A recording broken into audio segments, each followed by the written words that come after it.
I still feel the sharp burning in my eyes every time I close them at night. It is a phantom sensation that doctors say might stay with me forever. It is not just the physical pain that lingers. It is the images burned into my memory. The look on my son's face, shifting from begging to uncontrollable rage. The metallic shine of the drain cleaner bottle catching the kitchen light for a split second. And then the invading darkness mixed with an indescribable pain that stole my breath and dropped me to my knees on the floor I had swept with care so many times. My name is Claire Anderson. For 68 years, I built a life that many would consider lucky. I became a widow young. It is true. But I transformed the small bakery I inherited from my father into Anderson's Bakery. It was the most beloved shop in the heart of our downtown. My hands kneaded dough for weddings, baptisms, and graduations for 3 generations of families. The smell of my bread and pastries became part of the city landscape, just as much as the old churches or the skyline. Raising Gavin alone was never simple. His father, Robert, passed away when Gavin had just turned 5. A car accident on the highway took him in an instant, leaving me with a budding business and a little boy who asked every night when Daddy would come back. I worked 16-hour days. I slept on flour sacks when necessary. I saved every penny so my son could go to the best private school in the city. "You will be someone important," I whispered while tucking him in. "You will make your father proud from heaven." Perhaps that was my first mistake, loading those small shoulders with the weight of such big expectations. Gavin grew up feeling he was never enough, that every achievement was overshadowed by the ghost of an idealized and absent father. He graduated with honors. Yes, but he never found his path. He jumped from job to job, from relationship to relationship, always restless, always looking for something that seemed to slip through his fingers. I did not see the signs, or perhaps I did not want to see them. The sudden disappearances, the loans becoming more frequent, the phone calls at odd hours. It is just a bad streak. I told myself while writing another check to get him out of trouble, all young people go through hard times, but Gavin was no longer young. At 42, his temples were starting to turn gray, and worry lines had permanently settled between his eyebrows. That morning in March, the air in the kitchen was heavy with humidity. The rainy season had started hard, and dark clouds seemed parked over the city. I was preparing my traditional cornbread to take to the bakery. My hands worked the dough by pure muscle memory, a rhythm perfected over decades of practice. I think now with bitter irony that I was so focused on shaping that dough that I failed to shape my own son's character. The slamming door announced his arrival.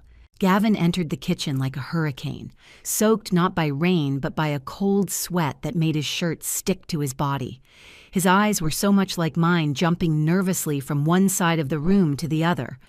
Unable to hold eye contact with me for more than a second. "I need to talk to you, Mom," he said with a trembling voice. I wiped my hands on the apron embroidered with butterflies, a gift from my friend Rachel on my last birthday. I looked at him closely as he sat across from me. The signs of deterioration were obvious to anyone who wanted to see them. The wrinkled shirt that was once white, fingernails bitten down to the quick, a slight but constant tremor in his hands. My heart sank, but I kept my expression calm. Years of running a business had taught me not to show weakness, not even to my own son. "I am listening," I said simply, continuing my work. The ground corn released its sweet aroma while my fingers formed small rolls that the city would eat for breakfast that morning. "I am in trouble, Mom, serious trouble." He began running his hands through his thinning hair. "The Golden Chip Casino. They gave me credit. I thought I could make it back with a couple of good hands, but the cards did not cooperate, and now—" His voice broke. For the next few minutes, I listened to a story that froze my blood. Astronomical debts with dangerous people, threats that were becoming less veiled, a final deadline to pay that expired in 48 hours. "How much?" I asked finally. When he mentioned the number, my hand stopped involuntarily. It was more than all my savings combined, more than the value of the bakery I had built with decades of work. It was essentially everything I had, Gavin. I sighed deeply. This is not the first time, nor the fifth. I have paid your debts for years, thinking each time would be the last. I have sent you to therapy, to rehab programs. I have given my entire life trying to save you from yourself. I know, Mom. I know. He interrupted desperately. This time is different, I swear. If I get out of this, I will never gamble again. I will sell my condo. I will work double shifts. I will pay back every cent. How many times had I heard those same promises? How many times had I wanted to believe them?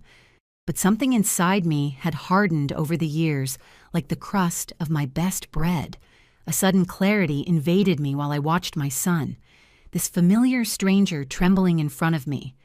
I will help you, I said finally, but on one condition. His eyes lit up with hope. Anything, Mom. Anything. Inpatient treatment. A full rehabilitation program for gambling addiction. No outpatient treatments this time. A real commitment. The transformation was instant and terrifying. The desperation on his face gave way to something I had never seen in him. Pure, raw hatred. His features twisted into an unrecognizable mask. You think I am sick? He spat the words as if they were poison. The only sick thing is being 80 years old and still controlling every aspect of my life. Do you know what they say about you in the neighborhood? The bread witch. That is what they call you. The old woman who needs money while her son barely survives. Every word was a stab. But I kept my composure. I am not 80 years old, Gavin. I am 68. And if you barely survive, it is by your own choice. He stood up with such force that the chair fell backward, crashing against the tile floor. Always so perfect. The great Claire Anderson. You think I do not know what you did. You think I would never discover the truth. His question threw me off. What truth was he referring to? But before I could question him, I saw him head to the cabinet under the sink where I kept cleaning products. With frantic movements, he started digging through bottles and jars. Gavin, what are you doing? I asked, concern finally breaking my facade of calm. He turned toward me with an expression I did not recognize. In his hand, he held an amber glass bottle I used to clear clogged drains. My maternal instinct triggered every alarm. If you do not want to help me the easy way. He started advancing toward me with deliberately slow steps. Son, think about what you are doing, I said, backing up until I hit the counter. I am your mother. I have given you everything. You have given me nothing. He screamed.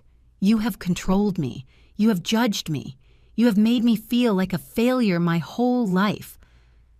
What happened next occurred in slow motion before my eyes. The cap of the bottle flew off.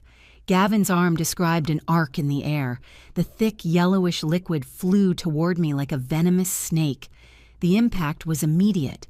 Thousands of burning needles piercing my skin, my eyelids, my eyes. A scream that did not seem human escaped my throat as I fell to my knees. The pain was so absolute, so consuming, that for an instant I thought I would die right there on my kitchen floor next to the bread dough that would never be baked. Through the red haze of agony, I felt Gavin kneel beside me. For a fleeting moment, I thought he had reacted, that the horror of his actions had made him come to his senses. I reached my trembling hand toward him, seeking the comfort of the son I once had. It was then that I heard his whisper, cold and calculating, words that would mark the beginning of my metamorphosis. Without seeing it, will be easier to rob you. Between spasms of pain, I heard Gavin's footsteps walking away. The front door slammed shut, leaving me alone with my agony. Time lost all meaning while I dragged myself across the kitchen floor, trying to reach the sink. Every inch was a battle against a pain I never imagined possible. With shaking hands, I managed to open the faucet and put my face under the stream of cold water. the relief was minimal, barely perceptible under the storm of fire consuming my skin. I do not know how much time passed until I heard banging on the door. The voice of Sam, my neighbor for 30 years, reached me muffled through the wood. "Mrs. Anderson, I brought the flower seeds I promised you. Are you home?" I tried to scream, but my throat only produced a harsh, weak sound. Gathering the few forces I had left, I grabbed the coffee grinder from the counter and threw it against the window. The glass shattered, and the noise alerted Sam. What followed was a confusing whirlwind of sirens, medical voices, and the antiseptic smell of St. Gabriel Hospital. I remember fragments. Sam's horrified face when he found me, his steady hands holding mine during the ambulance ride. The paramedics rushed questions about what type of substance had come into contact with my eyes, my son. I managed to articulate between sobs. Gavin did this to me. The disbelief on their faces was evident even through my blurry and distorted vision. What son would be capable of something like that? Any other day, I myself would have shared that disbelief, but Gavin's whispered words kept echoing in my head like a perverse mantra. "Without seeing it, will be easier to rob you." The doctors worked with clinical efficiency. Endless eye washes, injections for pain that barely mitigated the sensation of having burning coals where my eyes used to be, ointments for the burns spreading across my cheeks and forehead. When they finally finished, they bandaged my eyes and moved me to a private room. "Mrs. Anderson." Dr. Sullivan's voice was grave but compassionate.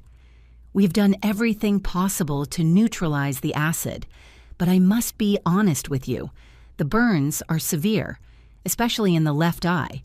There is damage to the cornea and possibly the retina.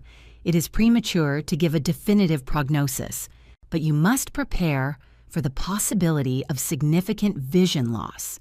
His words hit me like a wrecking ball. How would my life be without being able to see? How would I run the bakery? How would I recognize the faces of my regular customers? How would I read the old love letters Robert wrote me during our courtship? "Is there any chance of total recovery?" I asked with a threat of a voice. The doctor's sigh was answer enough before he spoke. "In cases like yours, it is extremely rare. We can hope for some improvement with time, perhaps some peripheral vision in the right eye, but it would be irresponsible to promise a full recovery." That night, alone in the hospital room, I cried until I ran out of tears. I cried for the light of dawn I might never see again, for the colors of the flower market I visited every Sunday, for the expressions of children when they tasted my sweets for the first time. I cried for the betrayal of my only son, for the maternal love that had been answered with the most visceral hate. But above all, I cried for my own blindness. Not the physical one, but the emotional one that had prevented me from seeing Gavin's true nature for so many years. It was in those dark hours between physical pain and emotional devastation that something extraordinary happened. When I pulled back one of the wet compresses they had placed over my bandages, I noticed a fleeting flash of light from the corner of my right eye.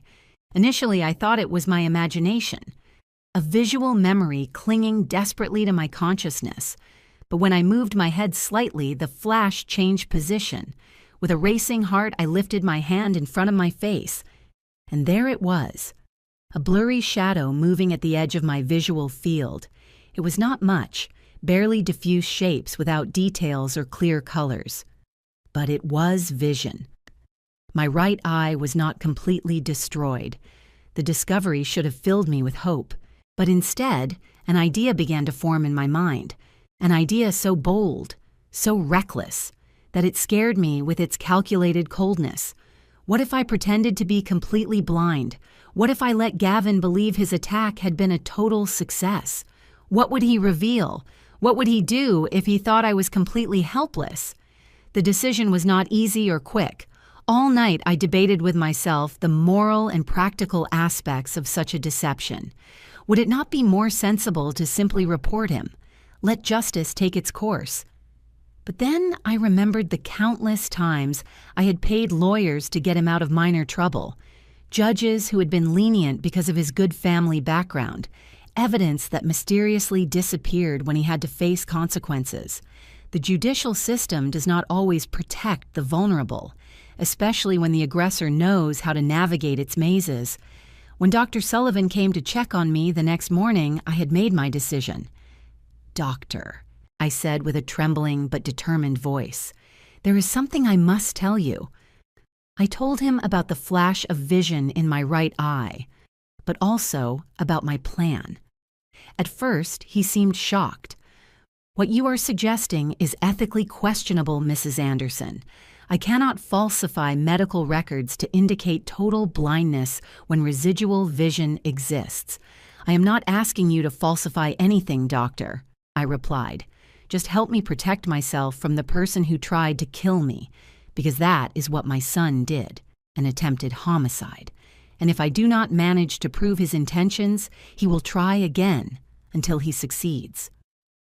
I saw the internal struggle reflected on his face. Finally, he sat on the edge of my bed with a sigh of surrender.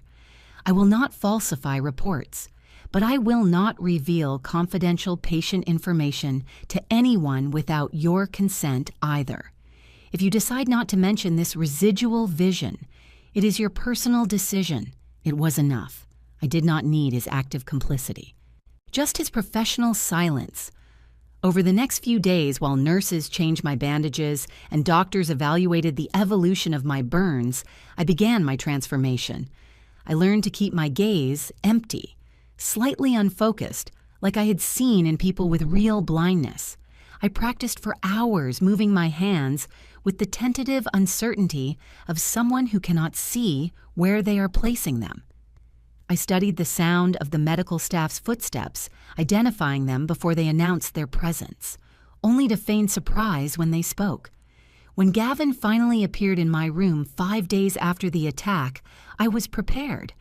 I heard his hesitant steps at the door, the nervous whisper with the nurse, the uncomfortable throat clearing when he finally entered. "Mom." His voice sounded contrite, rehearsed. "How are you feeling?" I turned my head in the direction of the sound, calculating deliberately wrong, facing my face about 8 inches to his left. "Gavin, is that you?" I asked with a weak voice, reaching my hand toward empty space. I saw him tense up through my limited peripheral vision. His posture changed subtly, shoulders relaxing, back straightening. It was the posture of someone who has just confirmed they have emerged victorious from a battle. "Yes, Mom. It is me." He approached, taking my extended hand with a gentleness he had never shown. The doctors explained everything to me. "I am so sorry. The accident." "Accident," I interrupted, keeping my face expressionless. "The drain cleaner product." He continued with rehearsed fluency. It slipped from my hands when I was trying to reach something in the cabinet. "It was horrible, Mom. I will never forgive myself." The lie flowed from his lips with such naturalness that for an instant I almost doubted my own memory. But the words he whispered, when he thought no one else could hear him, remained burned into my mind. "Right," I replied after a calculated pause. "An accident. How clumsy of me to be right underneath when it happened." I noticed his momentary discomfort before he regained control of the situation. "The doctors say you will be able to go home in a few days. I have been organizing everything to take care of you. You will leave the bakery in the hands of your employees, and I will take care of you. Everything will be fine, I promise you." While he spoke, I could almost see the gears turning in his head, calculating how to turn my tragedy into his opportunity. The bakery generated good income. The family home in the downtown district was worth a fortune because of its historic location. And then there was Green Valley Estate, the property I inherited from my parents just outside the city. All of it now potentially within his reach, with a blind and helpless mother who would depend completely on him. "You are so good to me," I murmured, playing the role of the grateful mother he expected. I do not know what I would do without you, my son. I felt his hand squeeze mine, a gesture that pretended to seem affectionate but contained a shade of possession that froze my blood. For the next hour, Gavin dedicated himself to detailing all his plans for my new life. He would hire a nurse for basic needs, of course, but he would supervise my finances, my properties, my medical decisions, all for my own good, naturally, all because he loved me and wanted to protect me. When he finally left, promising to return the next day with papers that would need my signature to facilitate the paperwork, I allowed myself to release the breath I had held during his entire visit. The performance had been exhausting, but effective. Gavin had taken the bait completely. That same night, when the nurse on duty, Martha, came to administer my medications, I made an impulsive but necessary decision. "I need to use your phone," I told her in a low voice. "Mrs. Anderson patients are not allowed to," she began. "My son tried to kill me," I interrupted firmly. "And he will try again if I do not get help. Please." Something in my tone must have convinced her, because after a moment of doubt, I felt the weight of the cell phone in my hand. "5 minutes," she whispered, "and I never told you to do it." With trembling fingers, I dialed the number I knew by heart. Sam answered on the second ring. "It is Claire," I said without preamble. "I need your help. But no one must know, especially Gavin." In the few minutes that followed, we established the foundations of what would become my survival plan. Sam, with his military background and meticulous attention to detail, would be my anchor in the outside world. We agreed on a communication system through Martha, who turned out to be his niece, a providential coincidence that I interpreted as a sign that my path, although dark and dangerous, was the right one. When the call ended, I leaned back in the hospital bed with a contradictory mix of emotions. Terror for what awaited me, yes, but also an iron resolution I had not felt in decades. The compliant Claire, the mother who justified every mistake of her son, had died on that kitchen floor. In her place, a woman was born willing to do the unthinkable to survive and get justice. 3 days later, I returned to the house where I lived for more than 4 decades. Gavin insisted on driving me personally from the hospital, narrating the landscape we passed as if he were doing me an extraordinary favor. "We are passing by the city park, Mom. The flowers are beautiful. What a pity you cannot see them," he commented with fake sadness. "Oh, there is a new building on the corner of Main Street. How fast the city changes, right?" Every word was a stab, a deliberate reminder of what I had lost. But I limited myself to nodding and smiling weakly, feeding his sense of power. The less threatening he perceived me, the more careless he would become. Upon arriving home, I was surprised to find Rachel waiting for us at the door. My lifelong friend threw herself on me, hugging me tightly while sobbing against my shoulder. Claire, my dear friend. When Sam told me about the accident, I could not believe it. What horror! What a tragedy! I noticed the immediate tension in Gavin at Rachel's unexpected presence. It was not part of his plan to have witnesses to my return home. "Rachel, what a surprise," he said with barely disguised coldness. "Mom needs to rest now. Maybe you could visit her another day." "Nonsense," Rachel replied with the familiarity of someone who has known Gavin since he was in diapers. "I have prepared everything. Chicken soup, just how Claire likes it. Her favorite sheets with lavender scent. I even rearranged the furniture to make it easier to move without tripping." Through my limited peripheral vision, I saw how Gavin struggled to keep his composure.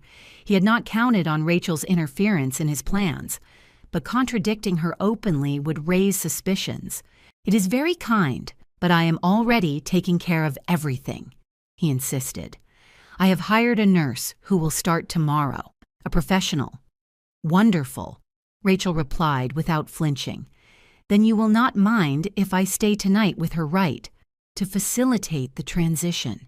The silence that followed was tense, loaded with unspoken implications. Finally, Gavin yielded with a forced smile. Of course not. Mom will be delighted with your company. What Gavin did not know was that Rachel's presence was part of my strategy. During that first night at home while he thought we were sleeping, Rachel and I had a crucial conversation in barely audible whispers.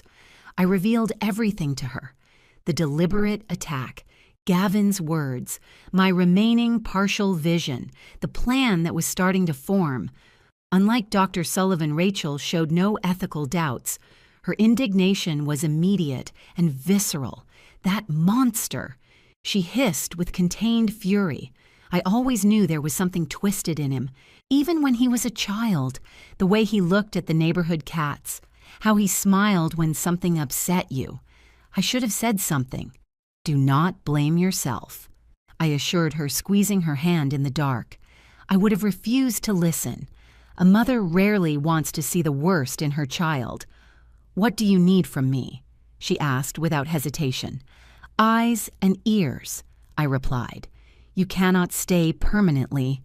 Gavin would find a way to push you out, but you can visit regularly, observe changes in the house, notify Sam if something seems suspicious, and above all, help me contact someone else. Who? Lieutenant Evans. I said the name Sam had given me. A police officer who cannot be bought easily. If we are going to catch Gavin, we will need irrefutable proof and authorities willing to act when we have it. The days following my return home were a strange dance between predator and prey. Me feigning absolute helplessness. Gavin playing the role of devoted son while weaving his web around me. Every morning he entered my room with an exaggerated "Good morning, Mommy," which he had never used before, bringing breakfasts that he carelessly left out of my reach. "Oh, sorry," he would say with fake concern when I groped the air looking for the coffee mug. "I am still not used to your condition." I learned to move through my own house as if it were an unknown maze, calculating every step with the insecurity expected of someone recently deprived of vision. I bumped occasionally into furniture that had been in the same place for decades. I spilled liquids accidentally. I searched for light switches out of pure habit, all part of a carefully designed choreography to feed Gavin's confidence in my incapacity. The nurse he hired, Martha, turned out to be an unexpected blessing. A strict but fair woman in her 50s who soon developed an evident contempt for Gavin and his condescending manners. During our hygiene sessions and bandage changes, when we were sure to be alone, she began to whisper observations to me. "Your son was going through the documents on your desk last night, ma'am. He photographed several with his phone. Oh, he has visitors when you sleep. Men who speak in low voices, who smell like expensive tobacco and cheap cologne." Without knowing it, Martha became another vital piece of my information network. I never revealed my secret to her. The fewer people who knew, the safer I would be. But her maternal instinct naturally put her on my side. 2 weeks after the attack, Gavin started bringing me documents to sign. "Simple paperwork to manage the bakery while you recover," he explained with a carefree tone. "Oh, it is just to update your medical insurance. Nothing important." With my right hand, I held my left wrist under the table, pinching it painfully every time I had to sign. The pain helped me keep the signature shaky, unrecognizable compared to my usual precise and fluid signature. It was a small victory. Documents with such different signatures could be legally questioned later. The first bank transfers began to happen, small sums at first, modest enough not to raise alarms at the bank. $500 here. $800 there. Through Rachel, who visited regularly bringing homemade food and neighborhood gossip, I maintained contact with Sam, who in turn meticulously documented every suspicious financial movement. One particularly significant afternoon, I heard Gavin talking on the phone in the garden, believing me asleep in my room. Thanks to my limited peripheral vision and mirrors strategically placed by Rachel at my window, I could watch him from my bed without him knowing. "I tell you, it is perfect," he was saying with barely contained enthusiasm. "She is completely blind and helpless. In 2 months, I will have transferred enough to pay half the debt. And when we sell the Green Valley estate, we will liquidate the rest. Yes, yes, it is a matter of time. Until she signs the property transfer. No, she suspects nothing. She believes every word I say. The bakery, of course, is also included in the plan. It is worth a fortune just for the location in the historic downtown. No, do not worry about her. At her age and in her condition, an accident can happen at any time. An unfortunate fall down the stairs, perhaps. My blood froze in my veins. It was not just my money he was after. He was planning my death, an accidental fall that would eliminate the last obstacle between him and my complete estate. Fear paralyzed me momentarily, but it was quickly replaced by an iron determination. It was a race against time, and the finish line was literally my survival. That night I waited until I heard Gavin snoring from his room. I got up stealthily, and guiding myself by the blurry outlines I could distinguish, I reached the kitchen phone. I had memorized the number Sam gave me during his last casual visit to the house. "Lieutenant Evans," I whispered when a raspy voice answered on the other end of the line. "This is Claire Anderson. Sam told you about me. I need your help urgently. My son is planning to kill me." 2 days later, under the pretext of a medical appointment, Sam picked me up to take me to Dr. Sullivan's office. In reality, we headed to a discreet coffee shop in a neighborhood far from downtown. There, at a secluded table in the darkest corner of the place, Lieutenant Evans was waiting for me. "Mrs. Anderson." His voice was deep but kind, his hands rough when he shook mine. "Sam has brought me up to speed on your situation. I must say, your plan is unconventional. Desperation breeds desperate strategies, Lieutenant." I replied, keeping my gaze deliberately unfocused. Even though, in the dim light of the cafe with my dark glasses, no one would notice, I could partially see. For the next hour, I explained all the details. The acid attack, Gavin's revealing words, the bank transfers that had started, the phone conversation I had witnessed about my future accidents. "What you describe are several serious crimes." The lieutenant commented after listening to me carefully. "Attempted homicide, financial fraud, document forgery, but we need concrete proof, evidence that no lawyer can discredit." "What do you suggest?" Sam asked, always practical. "Hidden microphones," Evans replied without hesitation. "Cameras in strategic points of the house. We need to capture confessions, incriminating conversations, access to documents and accounts without authorization. Is it legal?" I questioned. Although at that point, legality worried me less than my survival. In normal circumstances, it would require a court order, he admitted. "But since it is your property, if you install the devices voluntarily as a personal security measure, facing a credible threat against your life, there is a certain gray area we could use." It was not the most comforting answer, but it was enough. We agreed on the logistical details. Sam would provide access to the house when Gavin was away. Robert, Evan's nephew who specialized in security systems, would install the equipment discreetly. My lawyer, Lucy, who specialized in family abuse cases, would prepare the legal strategy for when we had enough proof. "One more thing," Evans added before ending our meeting. "Your son has connections at the Golden Chip. That place is under investigation for money laundering and other illicit activities. The men he owes money to are not simple loan sharks. They are dangerous criminals. We must act with extreme caution." That information added a new dimension of danger to my situation. Not only was I dealing with my own treacherous son, but with an entire criminal network that had interests in my assets. During the following weeks, our operation unfolded with the precision of a Swiss watch. I used every absence of Gavin to allow small modifications in the house.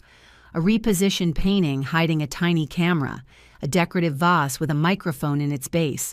Even my own white cane was equipped with a recording device. My performance as a blind woman was perfected until it became second nature. I learned to use the Braille system the hospital social worker taught me. even though I could vaguely distinguish printed letters with my peripheral vision. I started attending occupational therapy at the Vision Rehabilitation Center, where I learned genuine techniques to navigate as a non-sighted person, which I incorporated into my repertoire of deceptions. Dr. Veronica, the psychologist at the Institute, became another unexpected ally. During a particularly emotional session when we were sure to be alone, I revealed part of my truth. "I am not completely blind, doctor," I confessed in a low voice. Her expression went from surprise to confusion. "Are you saying you have recovered part of your vision? That would be wonderful. But why pretend then? Because the man who did this to me, my own son, believes he achieved his goal, and I need him to keep believing it until I can prove it." After a long silence, she replied, "As a health professional, I cannot actively participate in a deception. But as a woman who has seen too many cases of family violence go unpunished, I will not interfere with what you consider necessary for your safety." Her discreet approval meant more than I could express. She provided valuable information on how blind people really navigate the world. Small details that would make my performance more convincing. How recent blind people tend to keep their eyes open, unlike those blind from birth.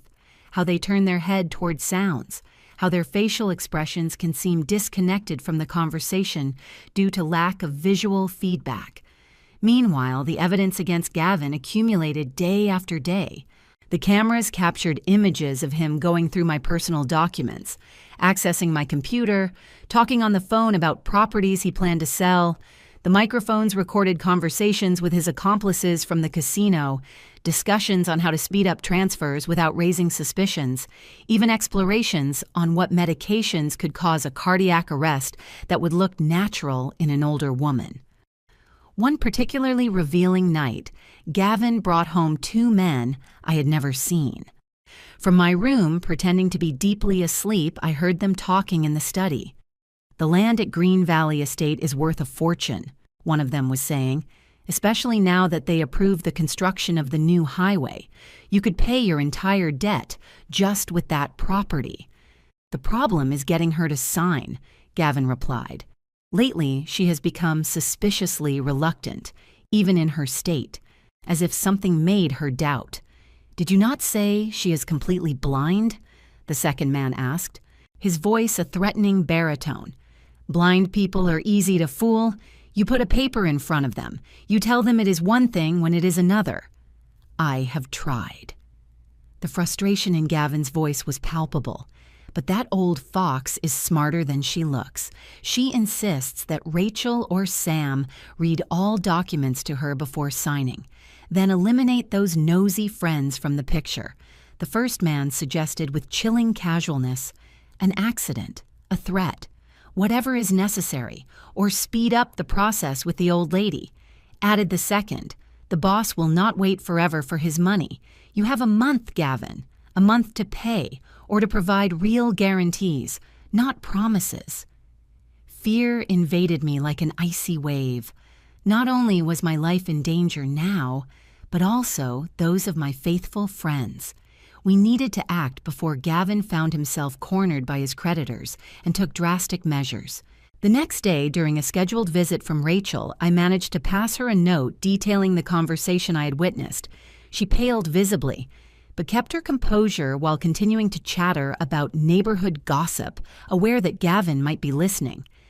That same afternoon, I received a wrong number call, which was actually from Lieutenant Evans. "Mrs. Anderson, the situation has escalated. We have enough evidence to proceed legally, but now there is an immediate risk for you and your associates.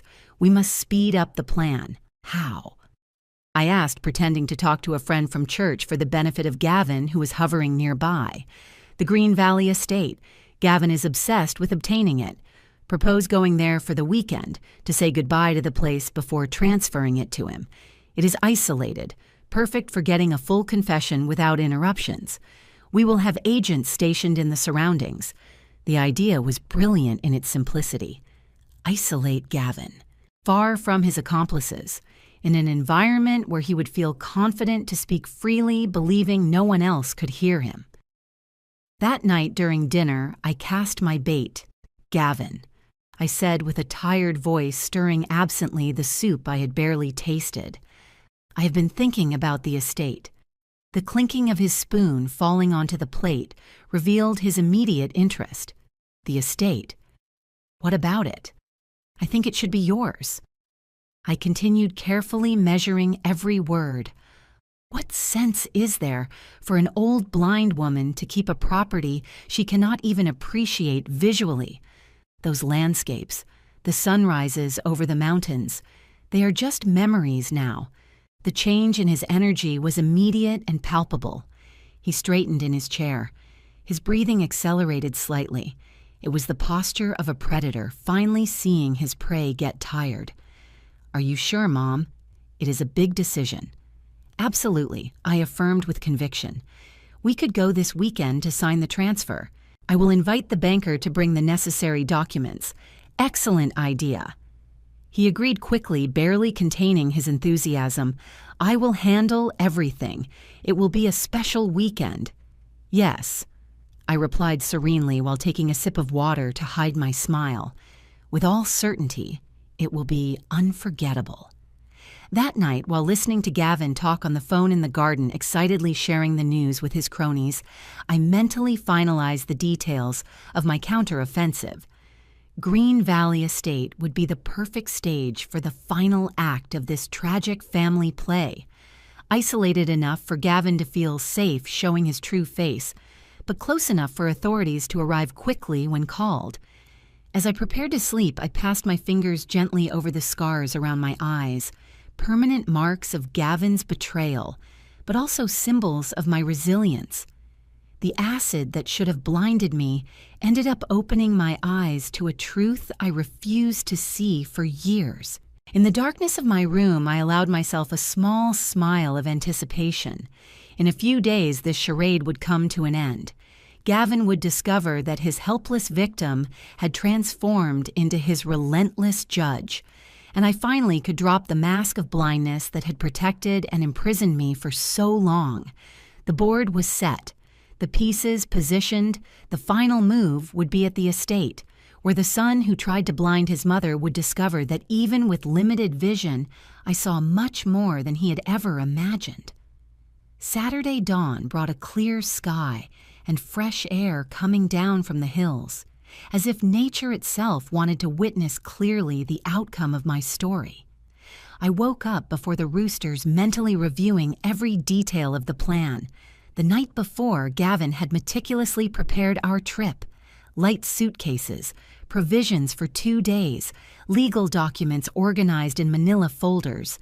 His efficiency, which in another context would have been admirable, acquired a sinister tint under the light of his true intentions.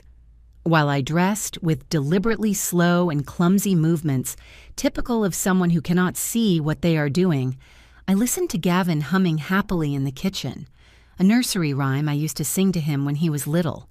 The inconsistency between that tender memory and our current reality caused a lump in my throat that I had to force myself to dissolve. "Ready for our little trip, Mom?" he asked, entering my room without knocking, an intrusion that had become habitual since my supposed blindness, as ready as an old woman can be to say goodbye to her memories. I replied, allowing my voice to break slightly. Feigned vulnerability was just another tool in my arsenal. The car ride from the city to the estate took a little under 2 hours. Gavin drove with barely contained haste, speeding on the straights, taking curves with a reckless confidence that made me cling to the seat. During the journey, he maintained incessant chatter about the wonders he planned for the future of the estate. We could turn the East Wing into a spa, he rambled enthusiastically. Luxury tourism is booming. And with those panoramic views, imagine the prices we could charge. I nodded occasionally, mumbling vague sounds of approval, while my mind was busy checking every element of my preparation. Under the left sleeve of my blouse, I wore a tiny microphone taped with medical tape, developed specifically for this operation. The device transmitted in real time to receivers located in vehicles stationed strategically at the edge of the property, where Lieutenant Evans and his team were waiting. When finally the car began to descend the dirt road leading to the estate, I felt a mix of anxiety and determination hardening in my chest. The main house emerged after a curve, a century-old construction of stone and wood with red tile roofs and a wide porch surrounding the structure. The place where my parents had raised cattle, where Robert had proposed to me under the old oak tree, where Gavin had taken his first steps among chickens and sheepdogs. Home sweet home. Gavin commented with a tone that combined nostalgia and greed while parking in front of the main entrance. The house was surprisingly well maintained. We had hired a local groundskeeper to take care of the property during our absences, which had become longer in recent years. The smell of freshly cut wood and fresh herbs indicated someone had prepared the place for our arrival. "The bank will send its representative tomorrow morning," Gavin announced while taking the suitcases inside, "so we will have time to tour the property, for old time's sake." His consideration was as fake as my blindness. I knew from Lieutenant Evans that no bank official was coming. The plan was simple. We needed Gavin to feel safe, confident that we were completely alone so he would lower his guard and reveal his true intentions. During the afternoon, Gavin insisted on taking a walk through the estate grounds. He guided me with exaggerated solicitude, describing non-existent changes in the landscape, inventing improvements in infrastructure that remained exactly as I remembered them. My white cane tapped rhythmically on the ground as we walked, every impact registering our conversation with perfect clarity. After the walk, Gavin prepared herbal tea, which we served on the wide porch. The sun began to set, painting the surrounding mountains with golden and purple hues. Through my limited peripheral vision, I could appreciate fragments of that spectacle I had contemplated fully so many times in happier days. It is curious. I commented, gently rocking the cup in my hands. When I lost my sight, I thought the hardest thing would be not seeing loved faces, the landscapes, the colors. But I discovered that what is truly painful is not being able to read intentions in people's eyes, becoming vulnerable to deceptions I would have detected instantly before. Gavin tensed imperceptibly. "Life takes unexpected turns," he replied vaguely. "But you have me to protect you, Mom. I will always be looking out for your interests." "My interests?" I asked with feigned innocence. "Or yours?" A dense silence settled between us, broken only by the singing of crickets starting their night symphony. "What are you insinuating?" His voice acquired a defensive edge. "Nothing, son.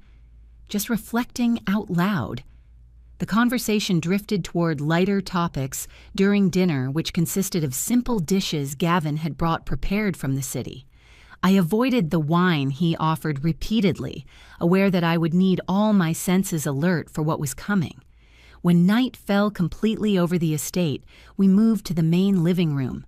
A fire crackled in the stone fireplace, fighting the mountain chill that always descended with darkness. I settled into an old leather armchair that had belonged to my father, while Gavin poured brandy into 2 crystal glasses. To new beginnings. He toasted, extending a glass toward me. I took it with studied care, pretending to grope for the glass. "What kind of new beginnings do you have in mind, Gavin? For you, peace and tranquility.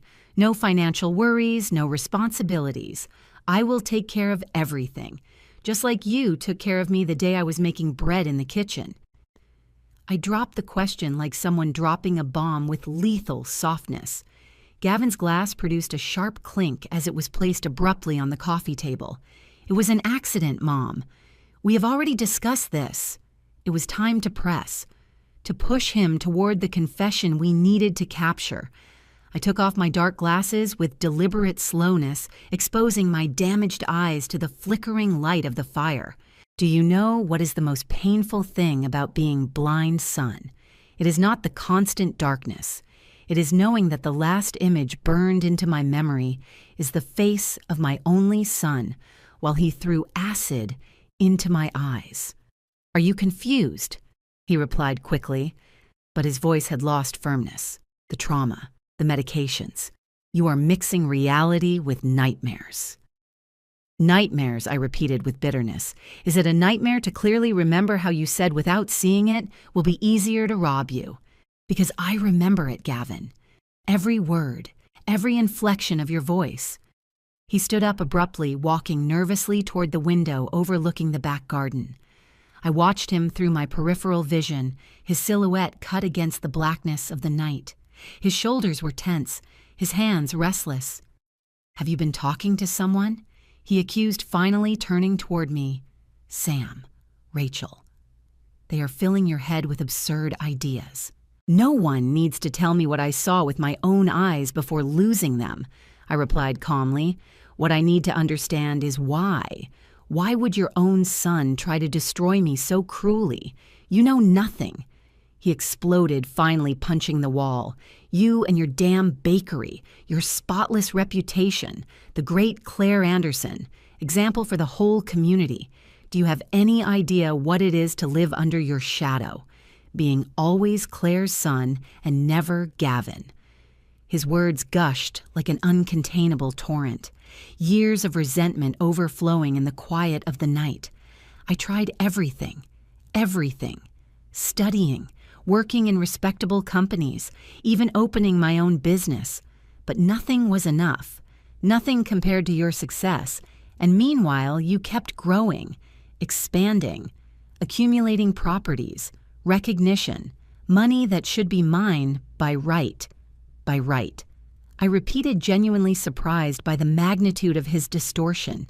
Every penny I earned with decades of honest work, waking up before dawn, going to bed after midnight, saving to give you the education your father and I never had. Lies. He screamed, getting dangerously close. Do you think I do not know where the money really came from to buy the house downtown or this estate? My father was not the saint you pretend. He had shady dealings with local landowners, and you knew it. You are as guilty as him. The accusation left me momentarily speechless. Where had he gotten such a fantasy? Robert had been an accountant at a textile company, an honest man to the core who died in a car accident when returning from visiting a client. Your father was an honorable man. I responded, finally standing up from the armchair with dignity. And you have disgraced his memory with every one of your actions. Do not talk to me about honor, he snapped, closing the distance between us. His warm breath, smelling of brandy, brushed my face. At least I had the courage to do what was necessary. You are just a hypocritical old woman clinging to her money while her son drowns in debt. Courage. I asked, keeping my voice controlled despite the fear I felt at his threatening proximity. You call attacking your own mother from behind courage, trying to blind her to steal what she has built.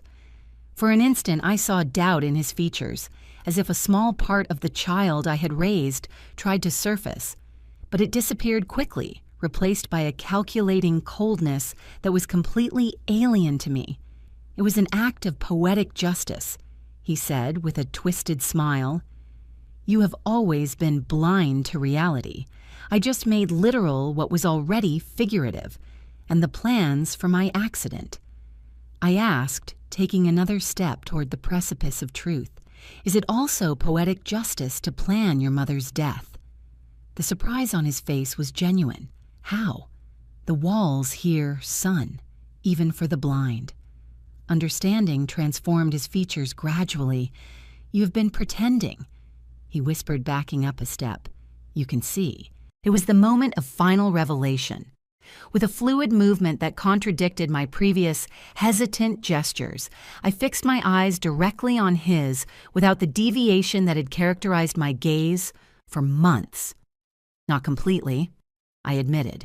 The acid severely damaged my left eye and part of the right, but I retain limited peripheral vision, enough to have documented every one of your manipulations, every forged document, every incriminating conversation. Gavin paled visibly, his mind quickly processing the implications. All this time you have been acting. I learned from the best, I replied with bitter irony. Have you not been playing the role of devoted son while planning my death? His expression shifted from shock to fury in seconds. "Damn you," he roared, lunging at me with hands extended toward my neck. Anticipating his reaction, I stepped aside with agility I had not shown in months. Gavin stumbled forward, unbalanced by his own momentum and the brandy he had consumed generously. Taking advantage of his confusion, I pressed the small emergency button hidden in my white cane, the agreed signal for Lieutenant Evans and his team to intervene. "It is over, Gavin," I declared with a firm voice, keeping distance while he recovered. "Every word you said tonight has been recorded. Agents are surrounding the estate as we speak." As if to confirm my words, the sound of vehicles approaching on the access road broke the night stillness. Police lights began to flash, illuminating the room intermittently through the windows. "Liar!" Gavin screamed, desperation replacing fury. "You have nothing on me. Your word against mine." At that moment, the front door burst open. Lieutenant Evans entered first, followed by 2 uniformed officers. Sam and Rachel entered behind them, their faces showing a mix of relief and sadness. "Gavin Anderson," Evans announced formally, "you are under arrest for attempted homicide, financial fraud, document forgery, and conspiracy to commit murder. You have the right to remain silent." While he recited legal rights, the officers proceeded to handcuff my son, who seemed to have entered a state of shock. His eyes, so much like mine, were wide in absolute bewilderment, as if he could not believe his meticulous plan had collapsed so spectacularly. "Mom," he muttered as he passed me escorted toward the exit, "you cannot do this. I am your son, precisely because you are my son."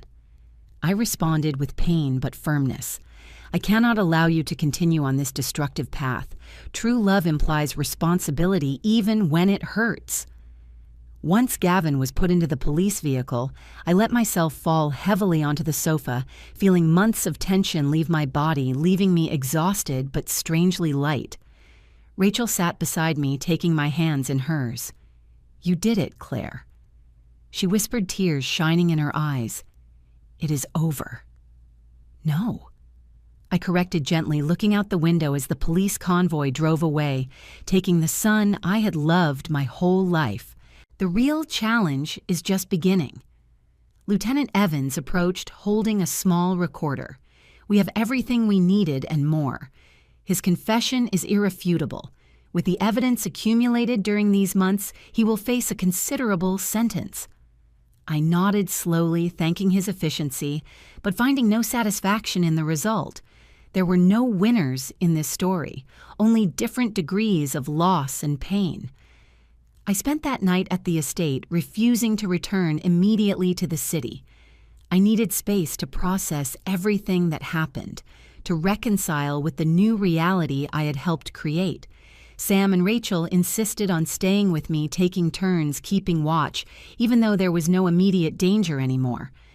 At dawn, I went out to the front porch with a steaming cup of coffee in my hands.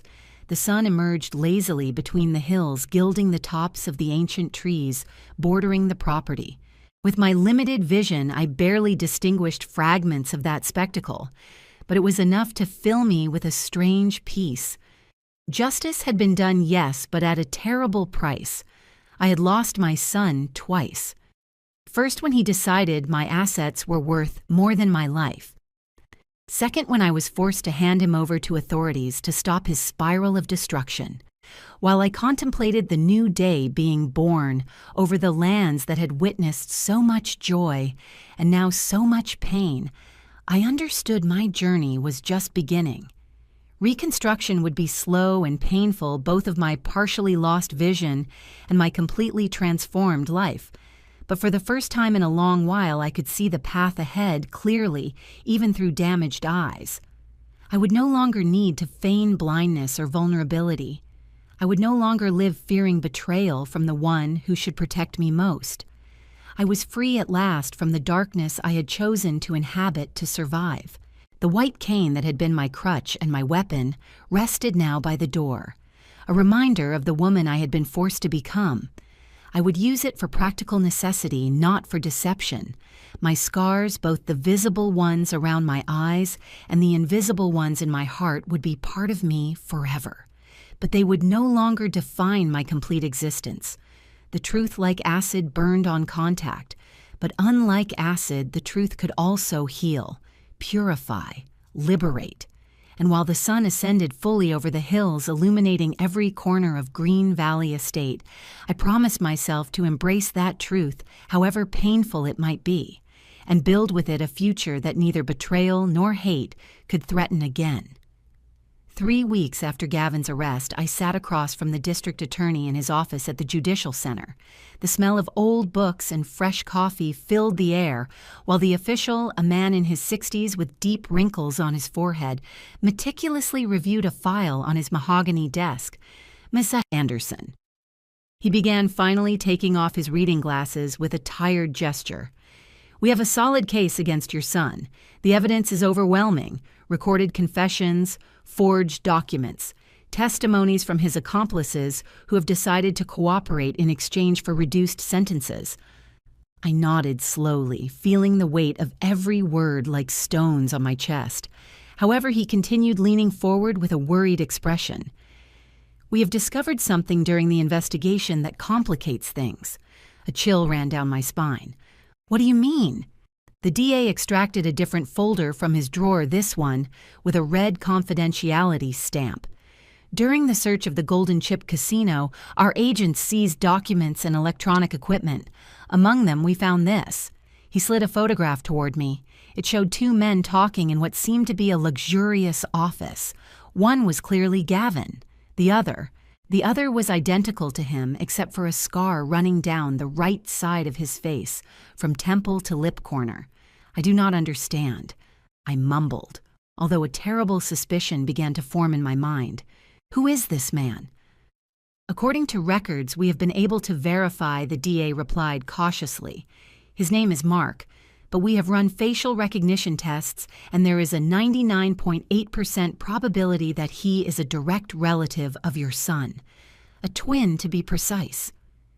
The room began to spin around me. I held onto the edge of the desk to keep balance while scattered fragments of memories began to align in my mind like pieces of a macabre puzzle.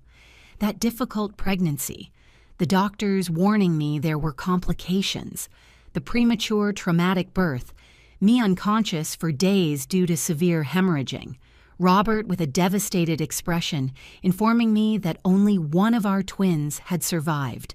It is not possible. I whispered more to myself than the DA. "The other baby died at birth." "I am afraid not, Mrs. Anderson," intervened Lieutenant Evans, who had remained silent in a corner of the office until then. "We have investigated exhaustively. Your husband gave the second twin to his cousin in Colombia, Helen, who could not have children. The death certificate was forged. Robert's betrayal hit me like a physical slap. The man I had loved, idealized, and mourned for decades had lied about something so fundamental. He had separated our children, depriving me of one of them, denying both the twin bond that should have been theirs by right. Why? It was the only thing I could articulate. According to Helen's testimony, whom we located, the lieutenant explained, Robert considered it would be impossible to raise 2 babies with the limited resources they had then. You had just inherited the small bakery from your father. You were barely surviving financially. Helen could not conceive, and her husband was a prosperous businessman. He believed he was giving the child a chance at a better life. My mind traveled 4 decades back to those first years of constant struggle, of grueling work to keep the bakery going while raising Gavin. Could I have handled 2 babies? The honest answer was probably no, at least not without even greater sacrifices. But the decision should never have been Robert's alone. Mark knows. I began unable to finish the question. "Yes," confirmed the DA. "He discovered the truth about 5 years ago when Helen fell ill and, fearing death, confessed everything to him. Since then, he has been watching you and Gavin."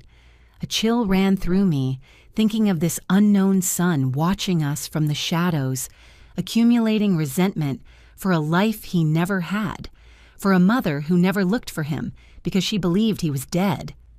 What does all this have to do with the case against Gavin? I asked, trying to reconnect the dots. Lieutenant Evans approached the desk, extracting more photographs from the file. They were security camera captures, recorded conversations, electronic messages. All showed Mark interacting with the owners of the Golden Chip Casino, with loan sharks, with Gavin. Mark introduced himself to Gavin as an investor interested in financing his projects, explained Evans. He never revealed his true identity. Over 3 years, he systematically entangled him in growing debts. He introduced him to gambling, lent him money he knew he could not pay back, exposed him to dangerous people, and when the situation became desperate, I continued starting to see the pattern. Exactly, nodded the DA. It was Mark who began planting the idea that you were an obstacle, that your money could solve all of Gavin's problems. In recordings found in his apartment, we can clearly hear how he suggests, without saying it explicitly, that a blind mother would be easier to manipulate. I brought my hands to my face, feeling the whole world crumbling under my feet. Are you saying that my own son, my unknown son, orchestrated all this? That he manipulated Gavin to attack me? The evidence is conclusive, confirmed the DA. Mark executed a vengeance meticulously planned for years. His goal was not just you, but to destroy the entire family that was denied to him. He wanted Gavin to become the instrument of his revenge, that you suffer the ultimate betrayal at the hands of your favorite son, and that Gavin end up in prison losing everything you had given him. Where is he now? I asked with a voice barely audible. He was detained yesterday attempting to leave the country, replied Evans. He is in custody, refusing to speak to anyone except you. The request took me by surprise. This lost son, this architect of my suffering, wanted to see me. After processing the initial shock, an unusual clarity invaded my mind. Of course I had to see him. I needed to look into the eyes of the man who had designed my ordeal, the son I never knew, Gavin's twin, whose existence I had ignored my whole life. 3 days later, I entered a visiting room at the Provisional Detention Center. Unlike regular cells, this space tried to maintain some dignity. A metal table bolted to the floor, 2 chairs equally secured, walls of an institutional cream color that pretended to be comforting but only managed to look sickly. When the door opened and Mark entered, escorted by 2 guards, I felt like I was looking into a distorted mirror of the past. It was Gavin, and it was not. The same eyes, the same bone structure, but there was something fundamentally different in his posture, in the way he evaluated me without blinking. The scar crossing his face seemed almost deliberate, as if the universe had wanted to physically mark the difference between the twins life had separated. The guards handcuffed him to a metal ring on the table before withdrawing discreetly toward the door. We remained in silence, studying each other. What do you say to a son you never knew, to a son who orchestrated your destruction? You look like her. Were his first words spoken with a barely perceptible accent. Like Helen, you have the same way of holding your head, slightly tilted, as if preparing to receive a blow. It was not what I expected to hear. Was she good to you? I asked, surprising myself by wanting to know about the woman who had raised my son. A shadow of emotion crossed his face. The best. She gave me everything she could, educated me, protected me from her husband when he drank too much. I never lacked anything material. Except the truth, I added softly. Except that. He agreed, his fingers drumming rhythmically on the metal table, until cancer forced her to confess everything. How convenient, right? Waiting until the end to tell me my entire life was a lie. I perceived the pain under his bitterness, so familiar and yet so alien. I cannot imagine what you felt. No. His laugh lacked humor. Imagine discovering your father gave you away as if you were an unwanted puppy, that your biological mother never looked for you, never questioned the story of your supposed death, that you have a twin brother who grew up receiving everything that was denied to you, the family name, the inheritance, the unconditional love of a mother. Every word was like a poisoned dagger, but I forced myself to keep composure. I never knew you existed, Mark. Robert told me you had died during birth. I cried for you for months, years. I kept a lock of your hair, the only tangible memory they allowed me to keep, in a locket I wore until Gavin turned 10. Something in his expression wavered as if a tiny crack appeared in his armor of hate. Do you have any proof of that, or do you expect me to blindly believe the woman who allowed me to be snatched from her side? Without answering directly, I opened the small purse I had brought with me and extracted an object wrapped in a silk handkerchief. I unwrapped it slowly on the table, an oval locket of aged silver. I found it among my things after Gavin was arrested. I explained while opening the delicate mechanism.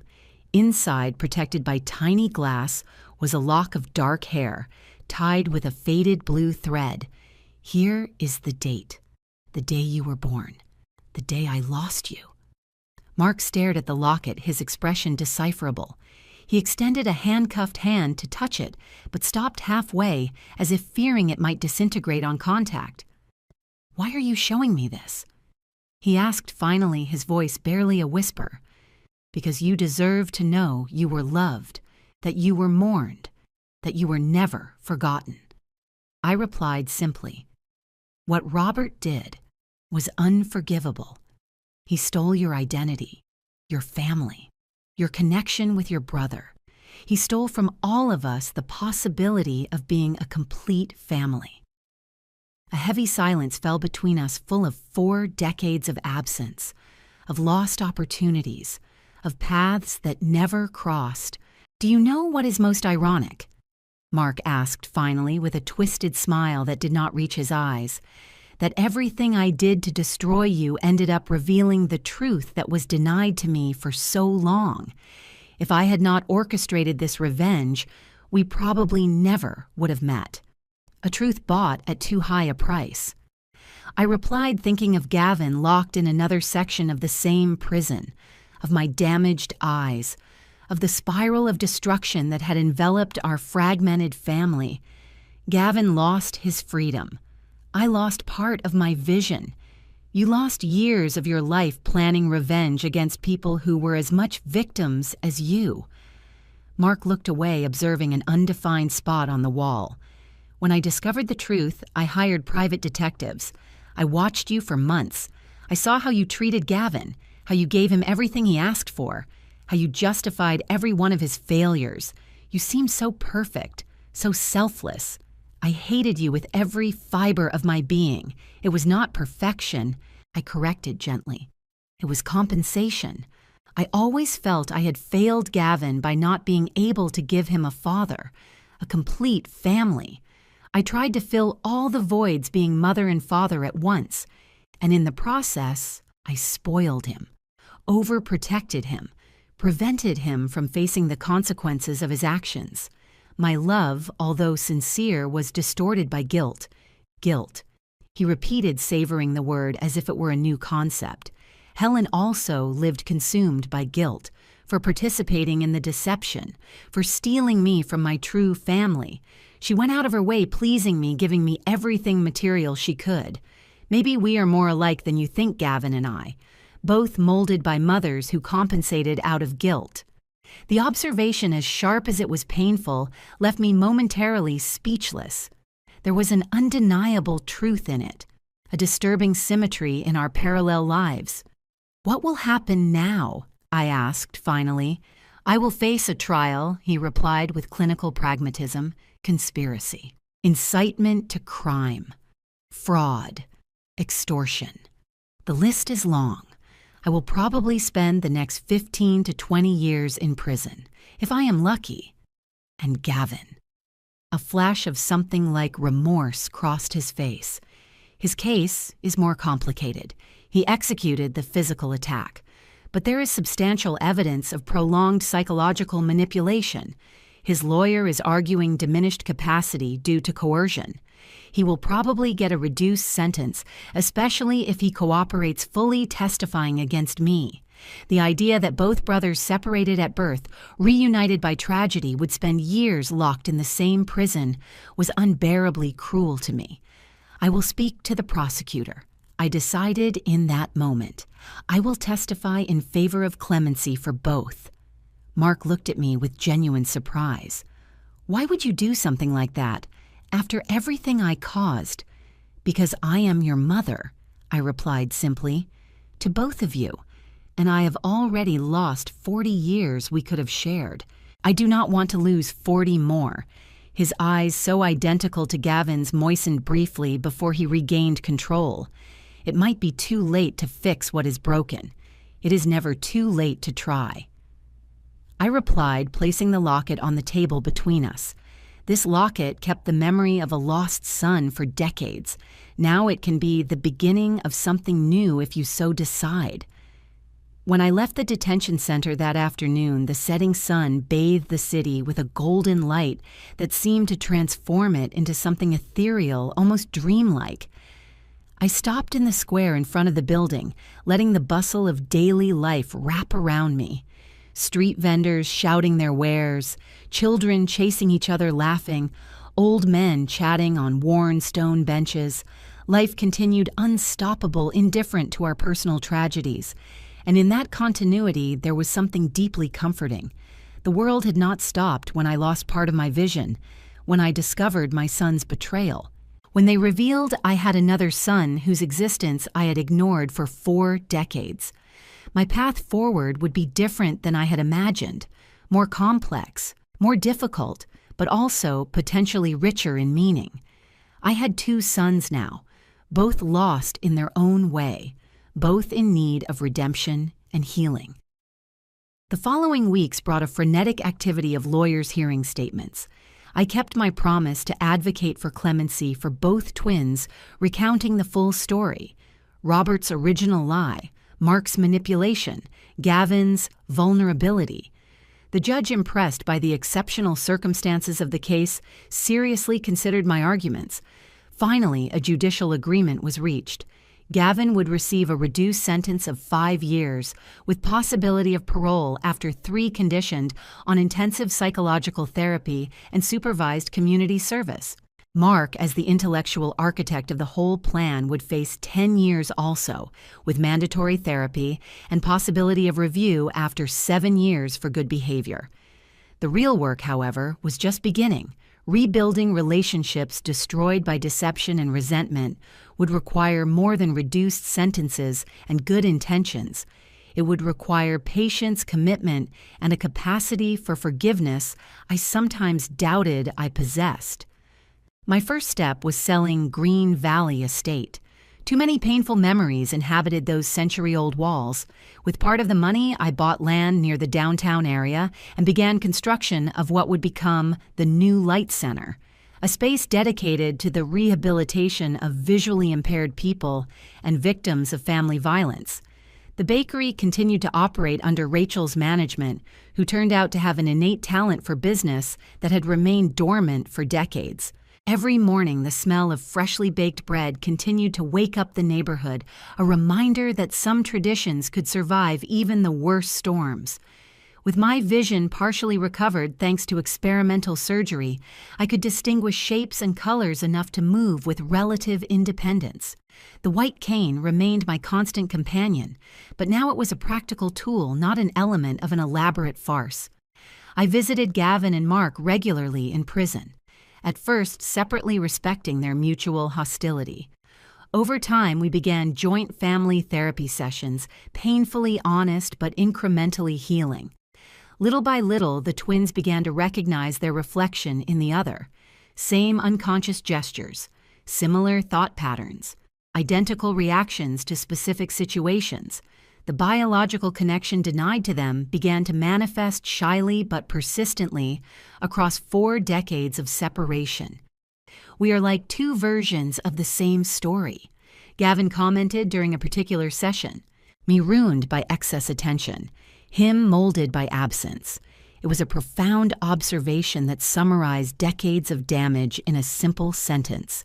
Two sons, two mothers, two divergent paths that finally had crossed in tragic circumstances. Healing would be a long process, maybe endless. But for the first time since that fateful day in my kitchen, I could glimpse a future where the three of us, marked by our scars, but not defined by them, could build something resembling a family. It would not be the family we should have had from the beginning. That possibility was stolen from us 40 years ago in a hospital room with a lie that altered the course of our lives. It would be something different, something forged in pain but sustained in truth. And perhaps with time, that truth would turn out to be more valuable than any fantasy of family perfection I might have imagined. Today, 3 years after that fateful afternoon in my kitchen, I look at my reflection in the mirror and barely recognize the woman looking back. The scars around my eyes have faded with time, but they are still there, reminding me daily of the journey that changed my life forever. A journey of betrayal, discovery, and finally redemption. When Gavin threw acid in my eyes, believing blindness would make me an easy victim to manipulate, he never imagined that act of cruelty would unleash a chain of events revealing secrets buried for 4 decades. Neither he nor I knew then that he was being manipulated by his own twin brother, Mark, whose existence had been hidden from me by my late husband, Robert. The New Light Center now occupies a 3-story building in the heart of the city. Every morning when I open its doors, I remember the long road that brought me here. From feigning total blindness to protect myself and gather evidence to discovering the devastating truth about the son snatched from me at birth. The walls of this center, painted in warm tones that even my limited vision can appreciate, have witnessed hundreds of stories of overcoming similar to mine. Gavin was released 6 months ago after serving 3 years of his sentence and showing exemplary behavior. Intensive therapy transformed the bitter and resentful man into someone capable of facing his demons with courage. Now he works at the center, teaching computer skills adapted for visually impaired people. Seeing his evolution has been one of the most precious gifts of this painful experience. Mark is still in prison, but he has only 2 years left until his first sentence review. Our weekly visits have evolved from tense encounters full of recriminations to deep conversations where we both try to reconstruct the missing pieces of our lives. I discovered he inherited my passion for baking, although he never had a chance to develop it professionally. I bring him ingredients and recipes he tests in the prison kitchen, connecting us through the art that has defined my life. The most surprising thing has been witnessing the slow approach between the twins. After months of mutual rejection, they began to recognize themselves in the other, finding similarities that transcended their separate upbringings. They have the same laugh, the same thoughtful gesture of scratching their chin, the same natural ability for numbers. It is as if nature had found ways to maintain their connection, despite distance and time. Anderson's Bakery continues to thrive under the shared management of Rachel and partially Gavin. On weekends, I still allow myself the pleasure of baking some specialties, guiding myself more by touch and smell than by sight. My hands remember what my eyes can no longer fully see, the exact texture of perfect dough. The precise moment bread must come out of the oven. My vision will never be what it was. The damage to my left eye was permanent, and although the right allows me to distinguish shapes and colors, I still depend partially on my white cane and adaptations in my daily environment. However, I have come to value this new way of perceiving the world. Sometimes, when we lose a sense, the others sharpen in unexpected ways. My intuition, my listening ability, my tactile sensitivity have developed exponentially. If there is a lesson I would like to share with you, dear viewers, it is that darkness is never absolute. Even in the blackest moments of our lives, there is always a small light, a crack of hope to cling to. For me, it was that limited peripheral vision the acid failed to destroy. For you, perhaps it is an unbreakable friendship like Rachel's, a dedicated professional like Lieutenant Evans, or simply the inner certainty that you deserve better than abuse or betrayal. Revenge was never my real goal. Although initially moved by the desire for justice and protection, what I really sought was the truth. And the truth, however painful, liberated me from a life built on lies. It allowed me to meet the son I believed dead, understand the complexities that led Gavin down such a dark path, and finally heal wounds I did not even know I had. Today, at 71 years old, I look back not with bitterness, but with a strange gratitude for the road traveled. The physical and emotional scars I carry are maps of survival, not marks of victimization. They are tangible proof that we can face the unthinkable and emerge not intact, but whole. Now, dear friends who have accompanied me in this story, I want to ask you something important. If my story has touched your hearts, if it has resonated in some corner of your lives, please do not let this moment fade without action. Subscribe to the Elderly Stories channel to know other stories of overcoming like mine. Real stories of people who, like me, faced the impossible and found a path to the light. Leave your comment below sharing which part of my story impacted you most, or perhaps briefly telling some experience of overcoming of your own. Each comment you leave creates a support community for those who might be going through similar situations and need to know they are not alone. And I do not say it lightly. I personally read every comment. I value every word of support or reflection you share. A simple like on this video might seem a small gesture, but it means much more than you imagine. Every interaction helps these stories reach more people who might desperately need them. Someone who perhaps right now is facing their own version of the moment Gavin threw acid at me. That instant when life changes irrevocably. If you can, I also ask you to support us on the Thanks button, our donation platform. Creating quality daily content implies significant costs, deep investigation of every case, travel for interviews, recording equipment, professional editing. Every contribution, however small, allows us to continue bringing these stories of overcoming to your screens daily. Your financial support is not just a transaction. It is an investment in visibility for topics society prefers to ignore. Visit our other videos too. The Elderly Stories channel houses dozens of equally powerful testimonies. The story of Margaret, who recovered her grandchildren after her daughter was a victim of domestic violence. The tale of Jack, who at 80 faced the corporation poisoning his town's river. The fight of hope against the banking system that tried to strip her of her home after her husband's death. I say goodbye with a heart full of gratitude for having listened to me.